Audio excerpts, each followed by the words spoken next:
able to do our online coffee time today, but I wanted to still read some encouraging words to you from the book we've been reading together with the kids, Love Does for Kids by Bob Goff. And this week we're going to read the third story in the book. This week it's called Words of Life. You see the picture? It's a cartoon picture of Bob playing baseball. Let's see what happens. When I was in elementary school, I played on a little league baseball team. I wasn't very good at sports, but that didn't stop me from playing. My teammates figured out early on that if I stood next to the plate and waited to get hit with the ball that was pitched, I would get an automatic walk to first base. And my team would probably get more points. One day, toward the end of the game, I had a choice to make. Should I take a ball to the shoulder like I always do? Or should I actually try to swing the bat and make a hit? At the last moment, I closed my eyes, I swung, and miraculously heard a dull whoop as my bat connected with the ball. It was a home run! I raced around the plates, sliding victoriously into home plate. Our team won the game. A week or so later, my mom came into my room and told me I had some mail. Mail? For me? I opened the big envelope and found a card inside. I think it was the first card I'd ever received in the mail, and it was shaped like an apple. Are all cards shaped like apples? I wondered. When I opened the card, I saw the words, "You are the apple of my eye," printed underneath was a handwritten note. Wow, what a hit, Bob. You are a real ball player. Love, Coach. I read the words again, over and over. Me? A real ball player? Part of me couldn't believe it, but the words sank in because of who they were from. I trusted my coach, and if he thought I was a real ball player, then maybe I was. This was my first experience with just how powerful words can be. After I grew up, I had a daughter named Lindsay, and she was so scared of getting in trouble at school. If students forgot their homework or forgot to get a paper signed, the teacher would send a note home to their parents, and the thought of having a note sent home grew into a huge fear in Lindsay's mind. Sweet Maria and I had to sit down with Lindsay to talk about it. Honey, we said in all seriousness, we need you to go get a note from your teacher.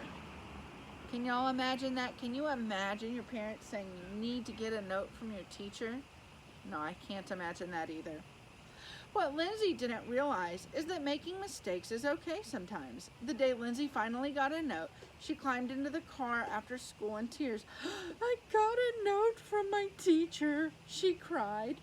"I forgot to get my test signed." Do you know what Sweet Maria and I did? We cheered! Instead of signing the note from the teacher like I was supposed to do, I wrote all over the small wrinkled paper in huge letters, "Lindsay is a great kid." You see, this is what God's grace is like. Grace is Jesus writing, "You are a great kid," all over our mistakes in your life. Because I'm Lindsay's dad, she trusted me when I said she was a great kid. The same way I trusted my coach when he said I was a real ball player. We can trust to Jesus the same way. And did you know that one of Jesus' disciples made a really big, huge mistake one time? His name was Peter. And right before Jesus was crucified, Peter got scared and started telling people he didn't even know Jesus. He had promised to be friends with Jesus, but at Jesus' hardest moment, Peter wasn't a good friend at all. Do you know what Jesus did later? He forgave Peter. And he told him, "Peter, you are a rock. When people look at you, they're going to think of me, and I'm going to use you to start my whole church." Wow, that's really incredible words from Jesus, isn't it? You're a real ball player. You're a great kid. You are a rock. These are such These are all such different words, and on their own, they might not have that much meaning. But when spoken with love, at just the right moment, these words have power to change everything, even to change your life.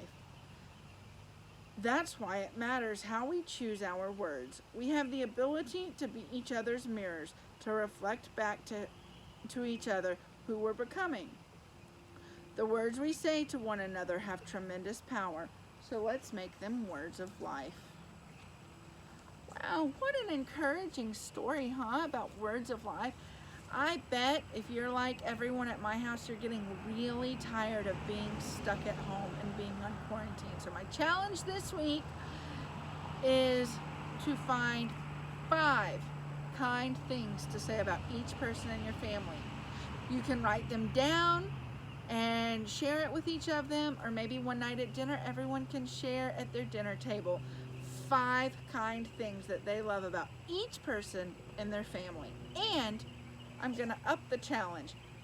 5 kind things about yourself, because sometimes we find it's easier to say kind things about others than it is ourselves. So find 5 kind things about each person in your family and 5 kind things about yourself.